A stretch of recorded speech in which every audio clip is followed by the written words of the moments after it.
오늘 시편은 고라 자손, 바로 레위지파 찬양을 맡은 자손의 그런 시, 인도자를 따라 부르는 노래다. 옛날 성경에는 우리가 영장이다 이렇게 되어 있었는데요, 인도자를 따라 부르는 노래.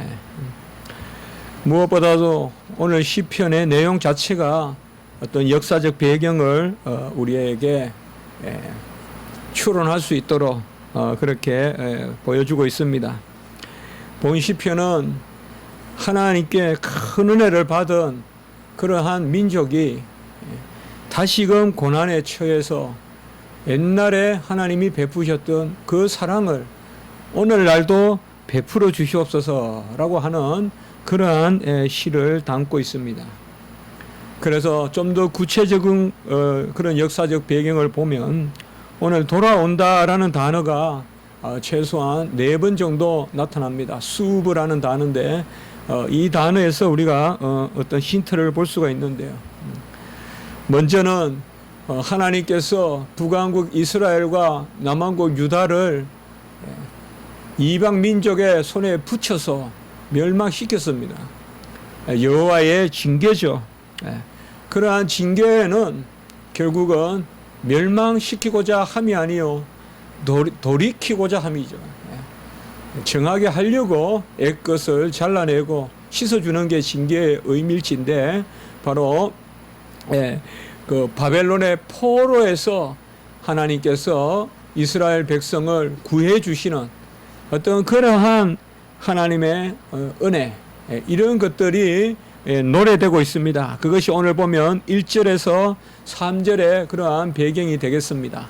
그래서 이스라엘이 멸망했지만은 다시금 하나님께서 돌이켜서 회복시켜 주시는, 그래서 가나안 땅 야곱의 땅으로 여호와의 백성을 되돌리시는 그 은혜를 노래하고, 그러면 이스라엘 백성이 다시금 가나안 땅으로 돌아오고 고토로 다시 돌아왔을 때 이 이스라엘 백성이 온전했느냐? 이 시대가 정말 가장 수수께끼와 같은 시대예요.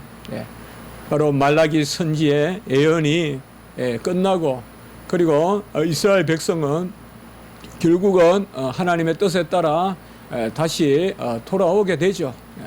그러한 바벨론의 그러한 포로 생활을 마치고 돌아오게 되는데, 그때부터 예수님이 오실 때까지 어떻게 보면 가장 이스라엘에서는 복잡한 시대고, 인본주의도 강했고 또 성전도 철저히 해파가 되는 그 고난의 클라이막스가 그 당시에 시리아, 바로 아람의 안티오쿠스 에피파네스라는 그러한 전대미문의 폭군이 등장합니다. 이 사람은 BC 175년에서 164년까지 그렇게 약 한 11년간을 다스렸던 그러한 시리아, 바로 아람의 왕이었습니다. 얼마나 이 사람이 잔인했는가 하는 것은 역사상 소문이 날 정도고, 특별히 이스라엘 성소를 다 헐어버렸어요. 헐어버리고 제사를 폐지해버리고, 그리고 이방인들을 세워서 흉내만 내는 그러한 제사를 드리게 했습니다. 그래서 다니엘 8장 11절에 나오는 그러한 예언이 바로 안티오쿠스 에피파네스가 아니냐 하는 그러한 해석도 있지만은, 다니엘 8장은 너무 과거적 해석을 해서는 또 안 되거든요. 여하튼 이 오늘 배경은 그런 배경이에요. 참으로 이스라엘이 죄로 말미암아 징계를 받아서 북왕국 이스라엘이 남왕국 유다가 망하고 아수르에 의해서 거의 초토화되고, 북왕국은 어떤 그러한 혼혈 정책, 3인 정책, 사람들을 다 이사 보내고 그 외국인들을 와서 살게 하고, 그리고 이방인과 자폰을 시키는 그런 북왕국이 수모를 겪고, 그리고 남왕국 유다는 다 도리에 돌 하나도 남지 않게 그렇게 아주 성전도 해파되고, 그러한 가운데서 성벽도 다 해파되고, 이런 가운데서 바벨론에 잡혀갔는데 그것을 회복시켜 줬단 말이죠. 그 은혜를 오늘 1절에서 3절까지 말하고 있고, 이제 그 다음에 이제 그러한 시련이 닥쳤다 이 말이에요. 그것에 대해서 4절에서 오늘 7절까지는 다시금 우리를 불쌍히 보지 아니합니까? 다시 분노를 거두어 주십시오 라고 하나님께 간구하고 있는 모습입니다. 그래서 바로 오늘 시의 배경은 이 배경인 거예요. 그래서 다시금 이스라엘 백성에게 이 고난이 닥쳐서 옛날 우리를 구해주셨던 여호와 하나님을 기억하면서 다시금 우리에게 은혜를 베풀어 달라고 하는 그 노래, 그리고 8절로부터 13절까지는 시편의 어떤 전형적인 그런 구조죠. 그러한 간구를 넘어서서 여호와께서 우리에게 행하실 것이라는 그러한 확신, 특별히 여기에는 우리가 알다시피 궁극적으로는 이제 누구겠어요? 예수 그리스도를 바라보는 거예요. 그래서 특별히 10절에 보면 인애와 진리가 만나고, 이거 바로 은혜와 진리가 충만하신 예수, 금방 우리가 요한복음 1장 14절이 생각나요. 너무 중요한 구절이에요. 시편 85편 10절. 그래서 아주 칼빈은 명민하게 이 부분을 주석했어요.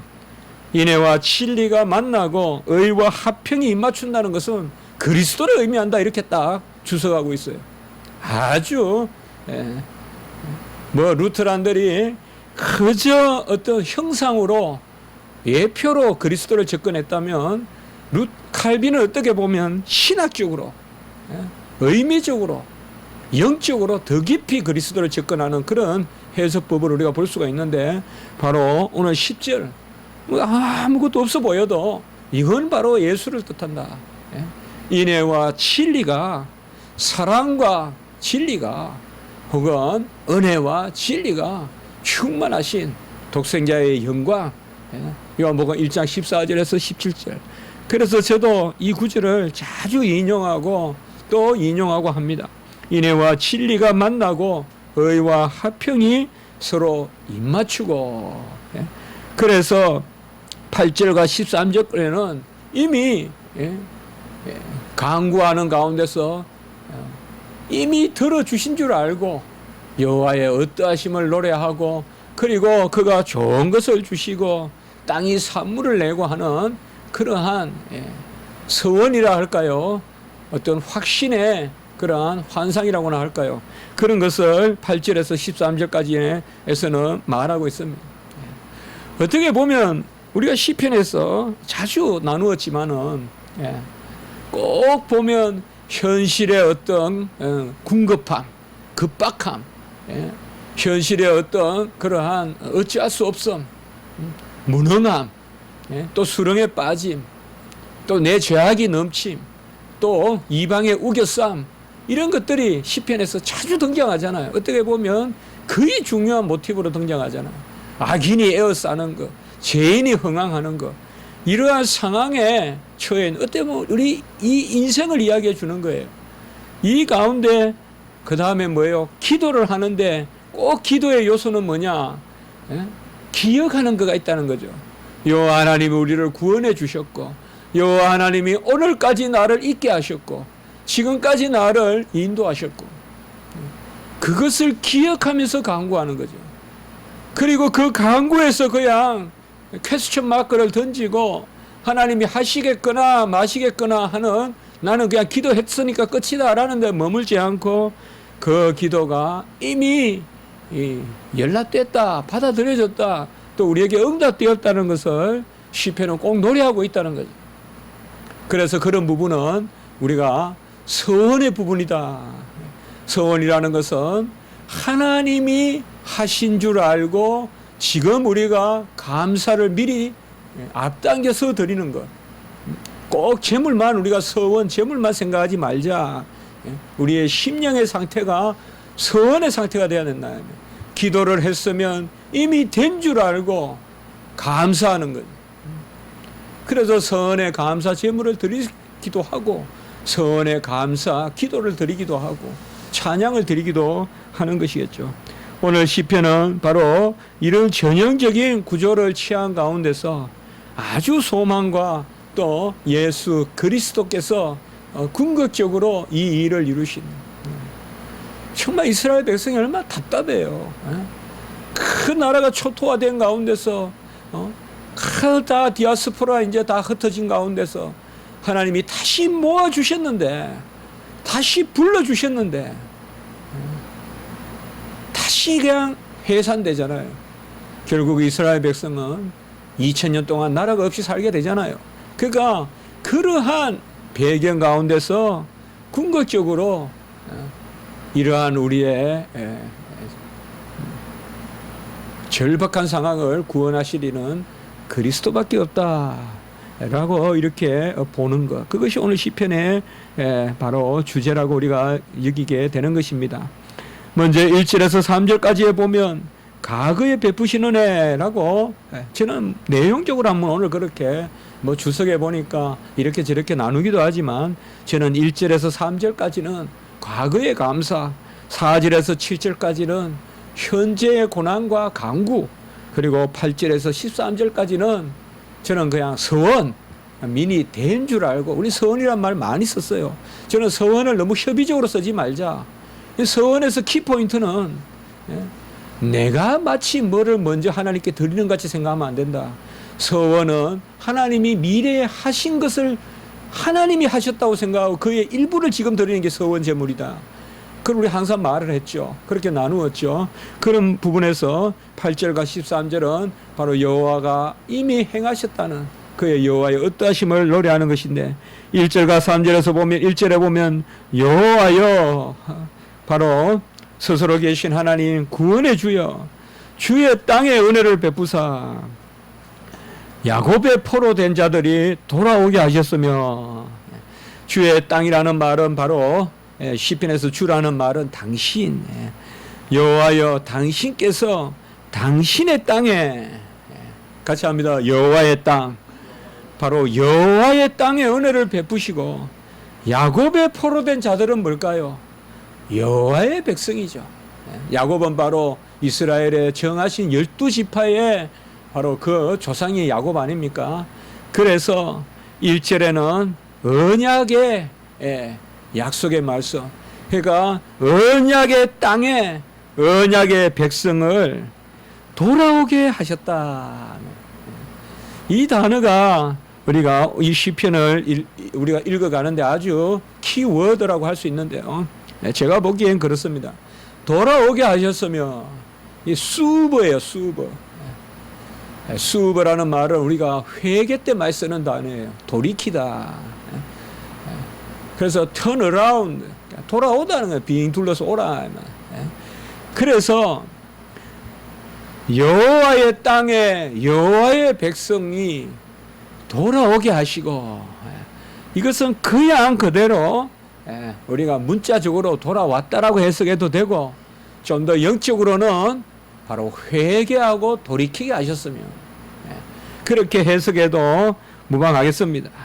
그래서 포로로 포로된 자를 귀화시키는, 바로 포로된 자를 돌아오게 하는 그러한 은혜를 말하는 것, 그렇게 해석하면 일단 무방하고요. 저는 좀 더 이 수버라는 단어를 조금 우리가 의미를 가지고 한번 보자. 조금 앞으로 보겠지만은요. 그리고 2절에 보면 주의 백성의 죄악을 사하시고 그들의 모든 죄를 덮으셨나이다 라고 이렇게 말하고 있습니다. 죄를 사하시는 것은 죄를 덮는 것입니다. 죄를 사하시는 것은 무엇을 받고 그것을 없이 해주는 것이 아닙니다. 로마 캐톨릭이 말하는 그러한 보속의 개념이 없습니다.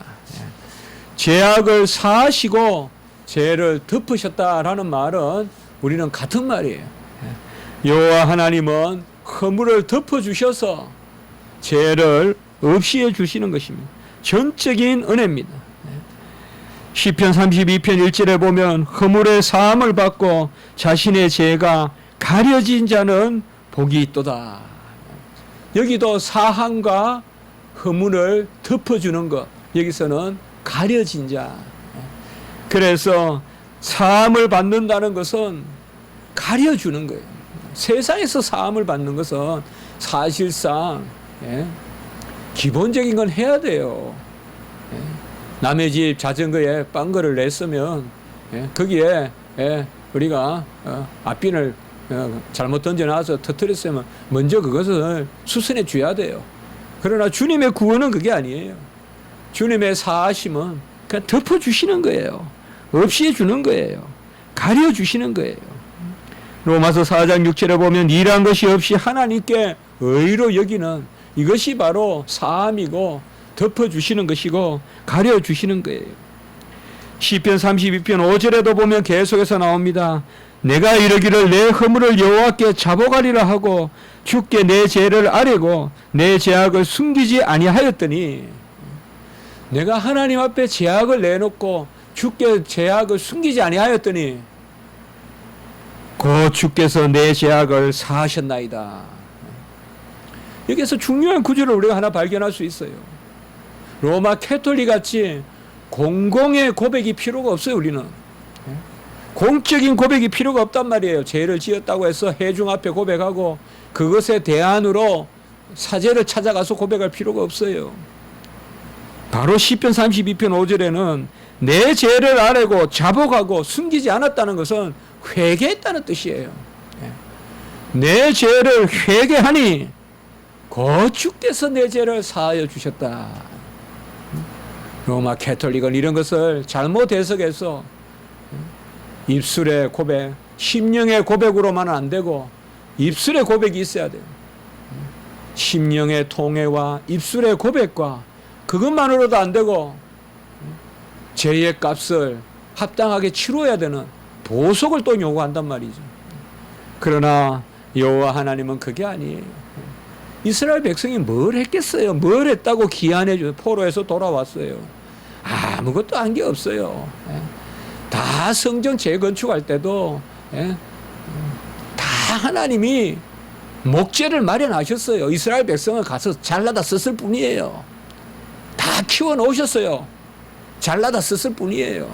이방 사람들이 그 바벨론의 그러한 국고를 열어서 하게 하셨어요. 성전도 짓게 하셨어요. 그게 하나님의 은혜예요. 우리 인간이 하는 것 같아도. 이사야 43장 25절에도 보면 나는 나를 위하여 내 허물을 도말하는 자니, 나는 성경에서 이렇게 절절하게 하나님의 전적 은혜를 말하는 구절을 찾기가 어렵습니다. 우리가 시편 43편 25절 우리가 많은 경우에 보면 하나님은 참 겸손하신 분이에요.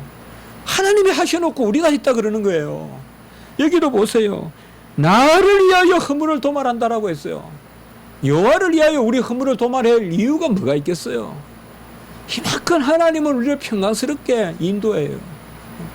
세상 사람들은 죄를 사해주면 심리적으로 압박을 해요. 내가 너를 얼마나 용서해 줬는데 라고.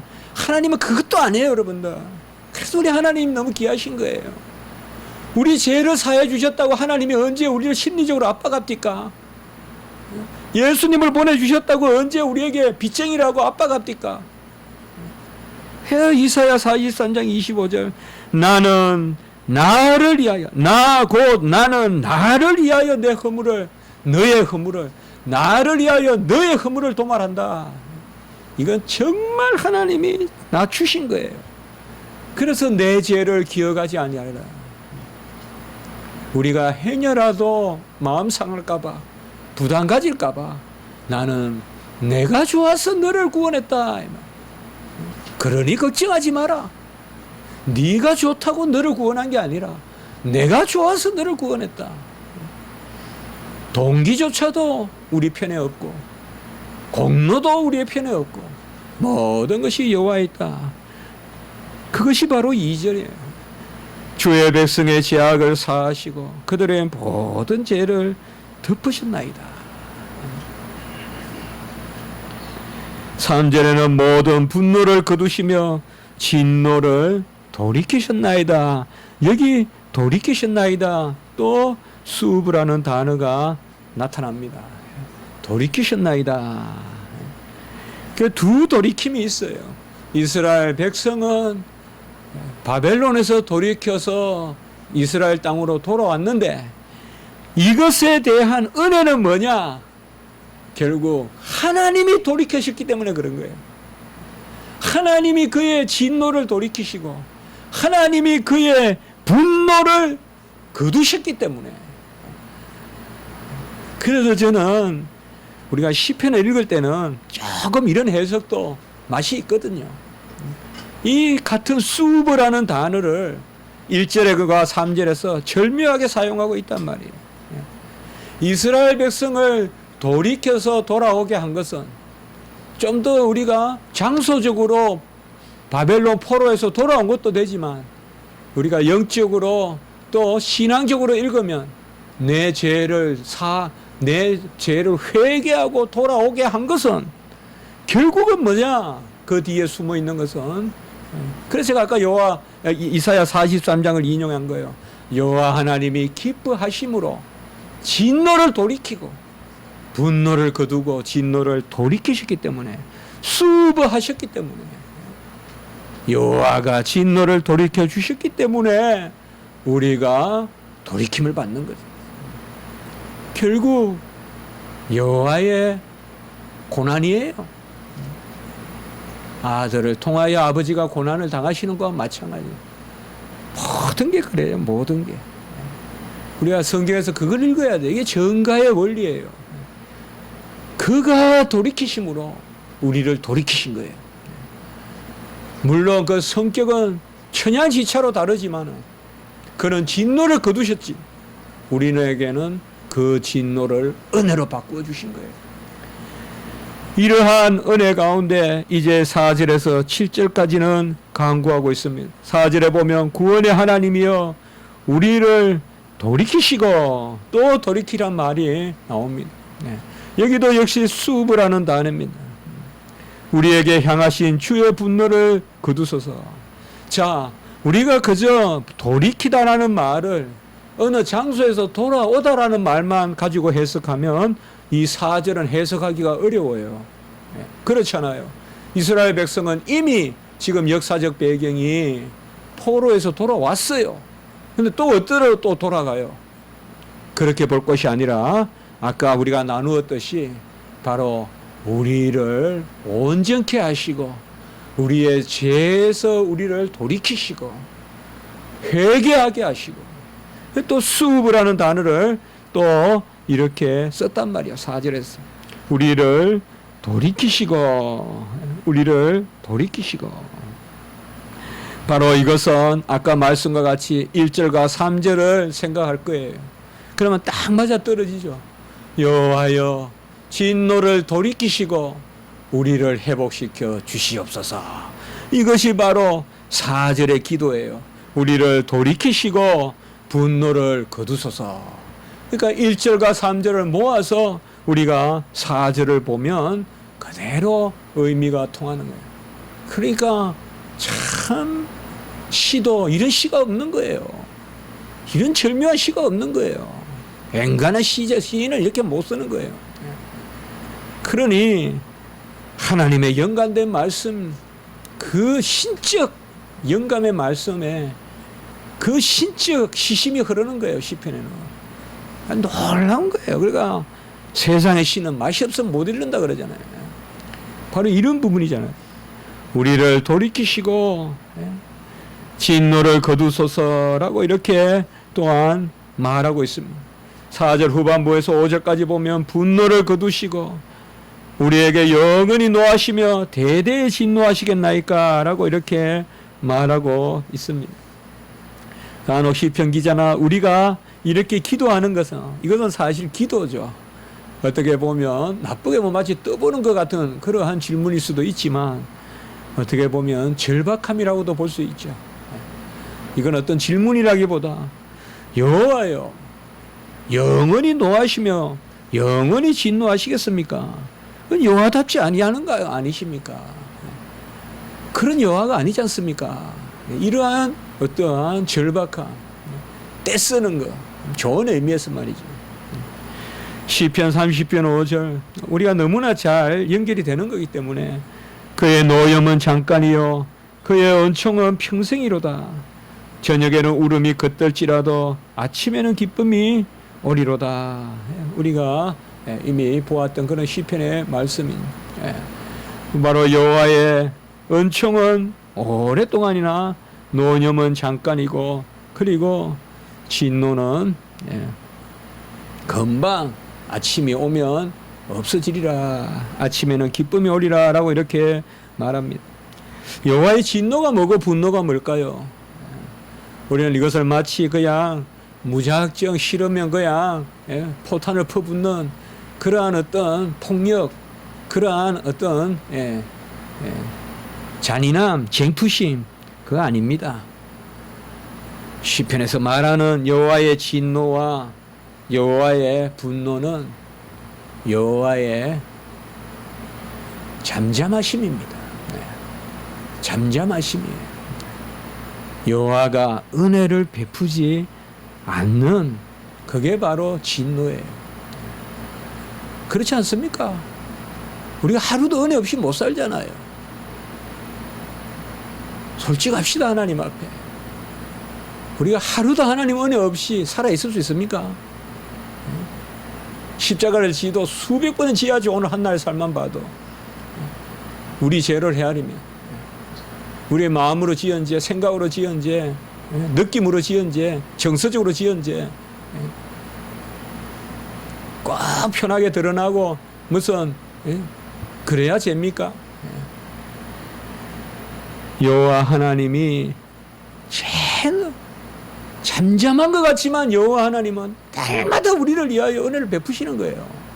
그래서 우리가 살아있는 거예요. 그 여호와의 잠잠하심이 어떻게 나타나느냐? 은혜 없음으로 나타나는 거예요. 그러니까 여호와의 잠잠하심이 우리는 뭐예요? 사실 잠잠해 보이는 것이 여호와의 은혜예요. 우리는 믿는 사람은 그걸 인정하는 거예요. 그 잠잠히 계시지 않는 거예요. 여호와 하나님은 매 순간순간 나를 회복시켜 주시는 거예요. 잠잠히 계신 것이 잠잠히 계신 것이 아니에요. 은혜를 베풀어 주시는 거예요. 여호와가 잠잠히 계시면, 진정 잠잠히 계시면 그것이 바로 진노고 그것이 바로 분노예요. 여호와께서 진노와 분노를 베푸시는 거예요. 출애굽기 34장 6절에 보면 여호와로라 여호와로라 자비롭고 은혜롭고 노하기를 더디하시고 인자와 진실이 많은 하나님이라. 노하기를 더디한다는 것과 인자와 진실이 많다는 것은 동의어입니다. 곧 진노가 없다는 것은 여호와가 우리에게 은혜를 베푸신다는 것입니다. 잠잠치 않다는 것입니다. 여호와 하나님은 둘 중에 하나입니다.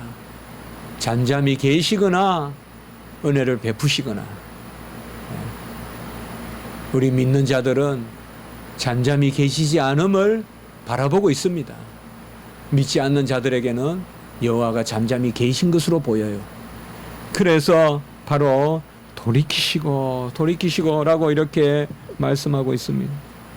6절에서는 시편 기자가 바로 얼마나 바른 신앙의 그런 자세를 가지고 있는가 보여주고 있어요. 주의 백성이 주를 기뻐하도록 하지 아니하시겠나이까. 이것도 어떻게 보면 얼마나 정말 간절한 거예요. 정말 우리가 막 부탁하고 해도 안 될 때 막 그렇게 하잖아요. 저를 도와주면 당신이 유익합니다. 이것도 바로 그거예요. 우리를 살려주시면 우리가 주를 기쁘게 하겠습니다. 그러니 주님 당신에게 유익한 겁니다. 이거.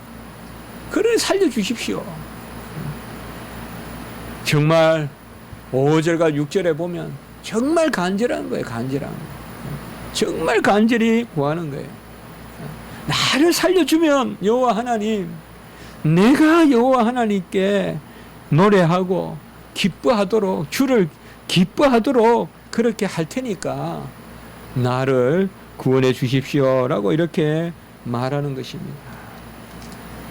그리고 7절에 보면 주의 인자하심으로 주의 구원을 주시옵소서.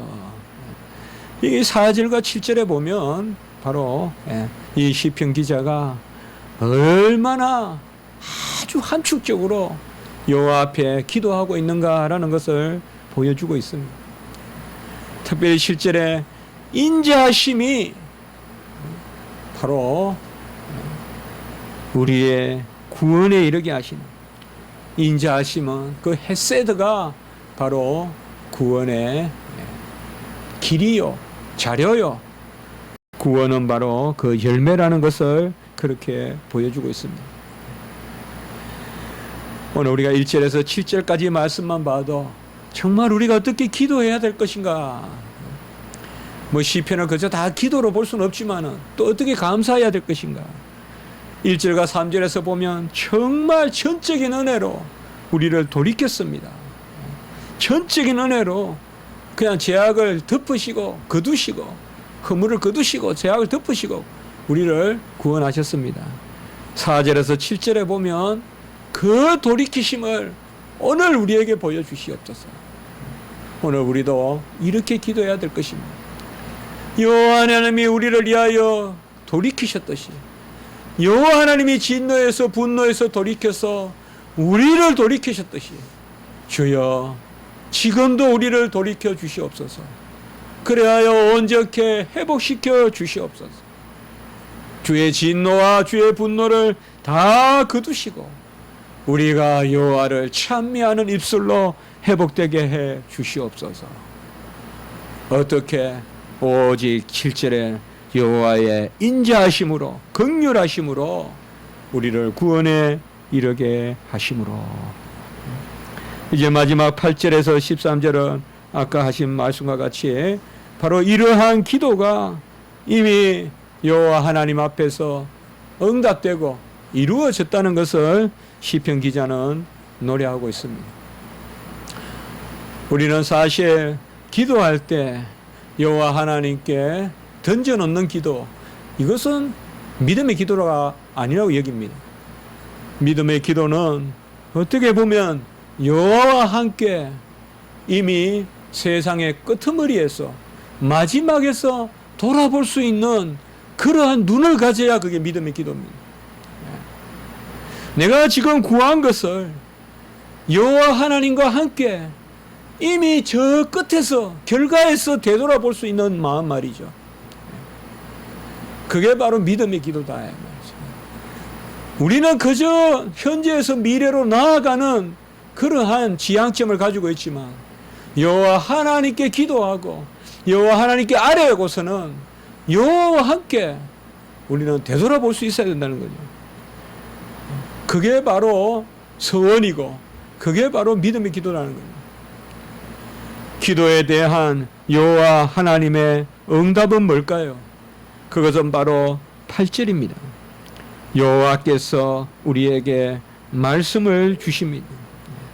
여호와께서 하실 말씀을 들으니, 이게 바로 이제 믿음의 확신인 것입니다. 기도의 응답은 바로 여호와께서 하실 말씀. 여기 말씀은 다바르, 우리가 히브리어로 다바르라고 하는데, 다바르, 이 말씀은 명령도 되고 지시도 되고 또한 지명도 돼요. 그러니까 아브라함에게 지시할 땅으로 가라, 이게 응답이지 뭐겠어요. 또 내가 명령하는 곳에 가서 우물을 파라, 이삭에게. 이게 바로 다바르예요. 다바르예요.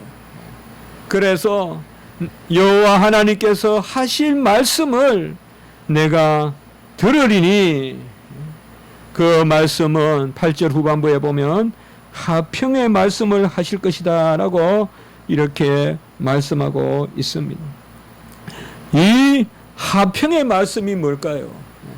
제가 여러분 자주 나누었죠. 우리가 화평, 바로 샬롬입니다. 평화입니다. 평강입니다.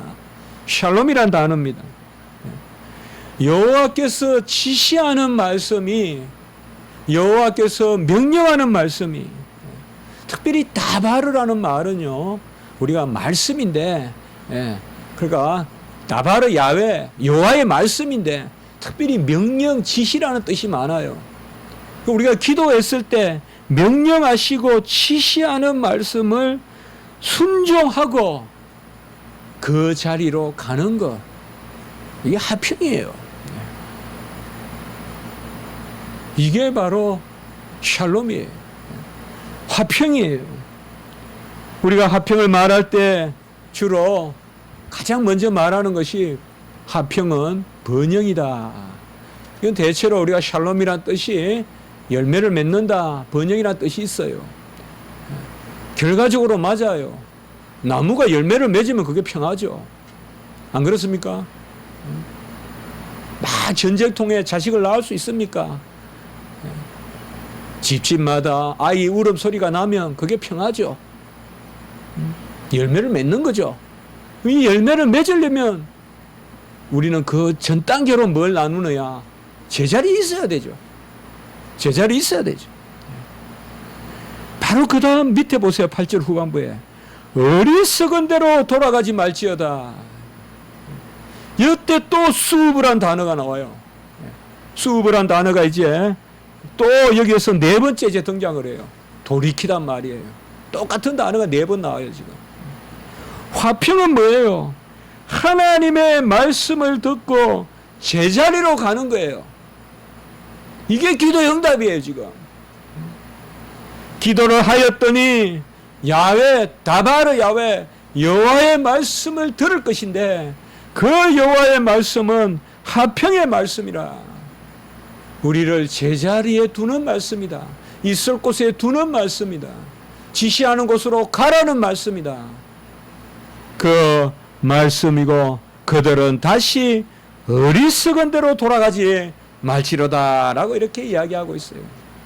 어리석은 대로 돌아가는 것, 수브, 또 단어를 쓰고 있죠. 이것은 여호와 하나님의 말씀을 어기고 딴 데로 돌아가고 딴 데 의지하고 우상 섬기고. 특별히 어리석다라는 말은 신뢰가 없다는 뜻이에요. 여호와를 온전히 믿지 않는 대로 돌아간다는 뜻입니다. 오늘 이 시편에서 네 번 나오는 이 수브라는 단어, 돌아가다라는 말은 바로 이러한 의미가 있는 것입니다. 같이 합니다. 여호와여 돌이키소서, 우리를 돌이키소서. 이걸 우리가 기도해야 돼요. 이 수브라는 단어가 뭘 의미하는지는 잘 모르겠으되 어쨌든 우리는 돌이켜야 돼요. 이게 개혁이고 이게 회복이고 이게 온전해지는 것이에요. 우리의 이 돌이킴의 능력은, 돌이킴의 근원은 하나님의 돌이킴에 있어요. 하나님은 후회하신다고까지 하면서까지도 우리 인생을 사랑하세요. 기도를 하면 자신의 뜻을 돌이켜서라도 우리를 다시 회복시켜 준다고 말씀하세요. 본질적으로 여호와는 돌이킴이 없지만은 우리를 얼마나 사랑하시기 때문에 결과적으로 우리에게 돌이켜 주시는 것입니다. 우리는 돌이켜야 돼요. 돌이켜야 돼요. 우리를 돌이키신 은혜를 주신 여호와 하나님께 다시 은혜를 구하는 것은 우리를 온전히 돌이키게 해달라고 기도해야 돼요. 저도 어떻게 보면 이 기도가 가장 중요한 기도같이 여겨집니다. 언젠가 어느 일생에 저에게 돌이킴을 허락하셨던 큰 수브, 큰 돌이킴을 허락하셨던 여호와 하나님이여, 오늘 이 시간에 종을 다시 돌이키옵소서. 다시 베델의 자리로 돌이키옵소서. 돌이키는 거 어리석은 대로 돌아가지 말고요. 여호와를 불신하고 내가 뭘 해보겠다라고 하는 그것으로 돌이키는 것이 아니라 온전한 것으로 돌이키게 해달라고. 우리가 구체적인 이야기는 하지 말더라도 그냥 이렇게 기도합시다. 여호와여 종을 돌이키옵소서. 돌이킨다는 말 얼마나 귀한 말입니까? 돌이키옵소서. 막 가는데 싹 한번 돌이키는 향기가 나는 거예요. 막 그냥 맹목적으로 수렁에 빠져든 마치 그라사에 귀신 들린 자같이 그 속에 들어있었던 마귀 군대와 같이 그저 물속으로 내닫는 그런 마귀같이 뛰어내리는데 돌이키거라 돌이키거라 한번 고개를 돌리게 하십니다. 확 향기가 나고 새로운 소망이 솟고 능력이 있습니다. 우리는 돌이키지 않으면 멸망합니다. 돌이키지 않으면 멸망해. 날마다 돌이키라는 여호와의 명령이 우리에게 주어집니다. 수브 돌이키라 돌이키라. 성도는 초지일간 무소의 뿔과 같이 네 뿔을 내밀고 한 뿔을 내밀고 가는 거, 그게 성도 아니에요. 성도는 바보 같다는 소리 들으면서도 돌이킬 수 있어야 성도예요. 저 사람 뭐 유유부단하다, 아이고 저 사람 뭐 남자가 지조가 없다, 그런 말 듣더라도 아닌 것은 돌이킬 수 있어야. 엉엉 울면서 그냥 용기를 못 내는 그러한 예레미야와 욥과 같더라도 그게 진정한 담대함입니다. 돌이킬 수 있어요. 여러분, 돌이킬 수만 있으면 아무 문제 없어요. 우리의 가진 바 담대함은 나의 어떠함이 아니고 나의 능력이 아니고 내가 돌이킬 수 있다는 것이에요. 이제 시간이 많이 갔는데요, 중요한 구절은 바로 이 10절인데 인애와 진리가 만나고 의와 화평이 서로 입맞추었다라고 이렇게 말하고 있습니다. 이 부분에 있어서 어거스틴과 칼빈은 아주 중요한 그렇게 주석을 했는데요. 어거스틴은 인애로부터, 진리는 인애에서 빼고 어거스틴은 이렇게 이야기했어요. 인애로부터, 그러니까 사랑으로부터 여호와의 의가 생기고 그 여호와의 의의 열매가 화평이다. 이렇게 세 단어만 어거스틴은 이야기했어요. 칼빈은 여기에서 하나 더 나가요. 인애와 진리가 함께 있는 것이 의라고 이야기해요. 인애와 진리가 함께 있는 것. 인애는 긍휼이잖아요. 헤세드. 진리는 뭐야? 에메트잖아요. 긍휼과 진리가 함께 있는 것. 그래서 은혜와 진리가 같이 만나야 그게 의라는 거예요. 복음이라는 거예요. 그래서 여기에서 칼빈은 아까 말씀같이 그리스도라고 이야기하는 거예요. 그리스도의 의다. 사랑과 진리가, 은혜와 진리가 충만하신 예수 그리스도.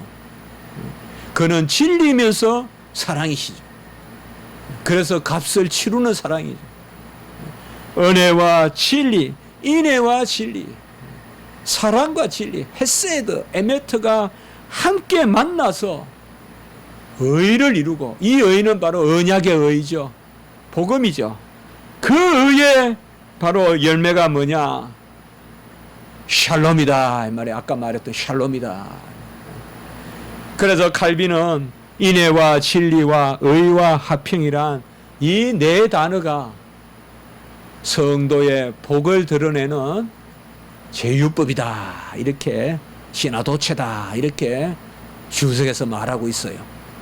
제유법은 뭐예요? 하나를 들어서 전체를 설명하는 것. 전체를 설명하는 것. 이 네 단어가 바로 성도의 복의 제유법이다.